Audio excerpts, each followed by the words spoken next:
Mike here. Welcome to Get Twisted. Today we're going to be learning how to make a very simple balloon sword. Why do they have a W in the word sword? Yeah, I don't know either. Anyway, so what we're going to be doing is it's a very simple thing. So you're going to blow up a balloon, and just to give you kind of a rundown, we're going to be making a bubble here. Then we're going to be making this thing that kind of winds around, and then we're going to be tucking the rest of the balloon through this handle. You put your hand here and you have a sword. If you're confused right now, that's okay. I'm going to walk you through step by step.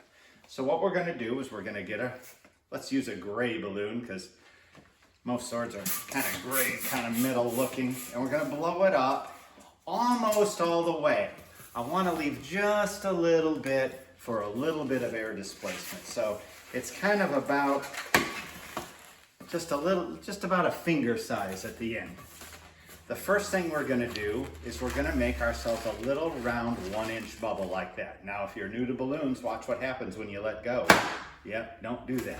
So go ahead and twist it. Now, the next thing is you're just going to go and you're going to bend it like this. A nice bend. And now you're going to twist this into here just like this. So I'm going to make this easy for you.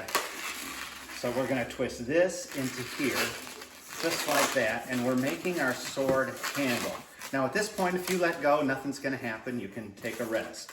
Now this part is a little bit tricky if you've never rolled a balloon through another one. So this part of this balloon is going to go down into the hole just like this. So we're going to go and we're going to push that through, and we're going to start pulling, and we got a handle forming just like this. And when your hand is here, this is not going to come apart.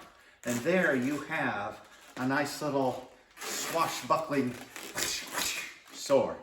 So I wish you luck as you make your balloon sword. Tune in next time. We're going to have a whole lot more videos and a whole lot more balloon creations. I hope you enjoyed this. Thank you, Mr. Mike.